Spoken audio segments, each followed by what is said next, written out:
বিশ্বাস করবে কি বলো যে আমি মেরাজ করে এসেছি? আবু জাহেল খুশি, কি বলে যে হ্যাঁ অবশ্যই বিশ্বাস করবে, যদি প্রমাণ দেয় অবশ্যই বিশ্বাস করবে না করবে। আবু জাহেলকে ডাক দিয়ে বললেন, বলো প্রশ্ন করো, প্রশ্ন করো।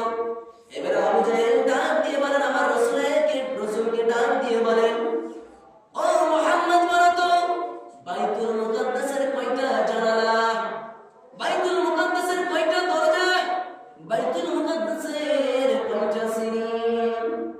আমার রাসূল তো চিন্তায় পড়ে গেল, আল্লাহু আকবার, আমি তো আল্লাহর সাথে দেখা করতে গিয়েছি, আমি কি বাইতুল মুকাদ্দাসের কয়টা জানালা দেখতে গিয়েছি? দেখা করতে তো যাই না। আমি কি বাইতুল মুকাদ্দাসের কয়টা দরজা আমি দেখতে গিয়েছি? যাই না। কয়টা সিঁড়ি সেটাও বলতে যাই না। আমি তো ওখানে ইমামদের, আমি প্রত্যেক নবী রাসূলের ইমামতি করতে গিয়েছি, জোরে বলো সুবহানাল্লাহ।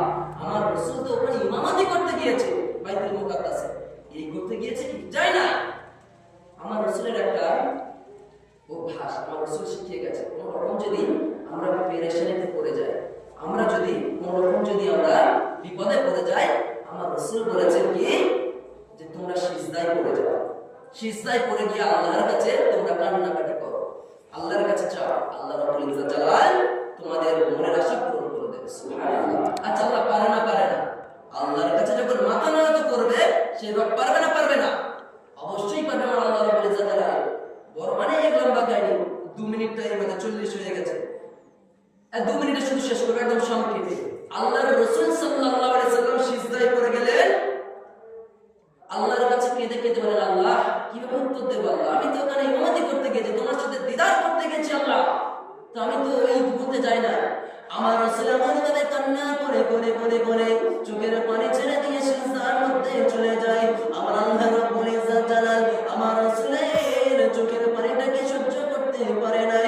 আমার আল্লাহ রাব্বুল আলামিন আসমান থেকে ডাক দিয়ে বলেন, জিবরাইল যাও যাও চলে যাও, আমার হাবিবে কান্না করে, আমার হাবিবের চোখের পানি আমি দেখতে পারি না, আমার হাবিবের দুই চোখের পানি আমি সহ্য করতে পারি না, যাও যাও যাও, ও জিবরাইল তাড়াতাড়ি চলে যাও চলে যাও, আমার হাবিব যাতে আর বেশি না কান্না করতে পারে।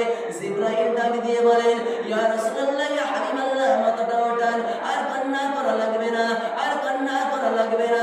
আল্লাহ রাসূল মাথাটা তুললেন, আর জিবরাইল বললেন, ও রাসূল, ইয়া রাসূল, ইয়া রাসূল, শুনেন শুনেন, আমি বাইতুল মুকাদ্দাসটা আপনার সামনে তুলে ধরবো, কয়টা জানালা তুমি গুনে গুনে বলে দেবে, কয়টা দরজা তুমি গুনে গুনে বলে দেবে, দক্ষিণ দিকে কয়টা দরজা বলে দেবে, দক্ষিণ দিকে উত্তর দিকে কয়টা দরজা বলে দেবে, কয়টা সিঁড়ি বলে দেবে।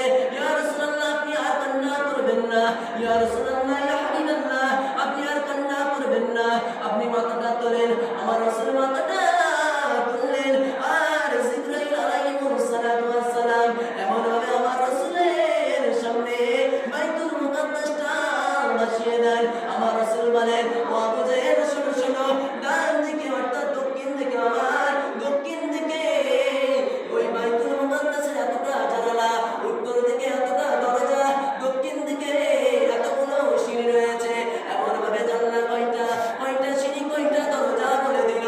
আর আবু জাহেল ভাবে এত সঠিক কথা বলছে, এমন ভাবে আবু জাহেলের মাথাটা নিচু হয়ে গেল। জোরে বল সুবহানাল্লাহ। আল্লাহু আকবার। এইভাবে আল্লাহ রাসূল জালাল রাসূলের মহব্বত করতে, এইভাবে প্রেম করতে, এইভাবে রাসূল যে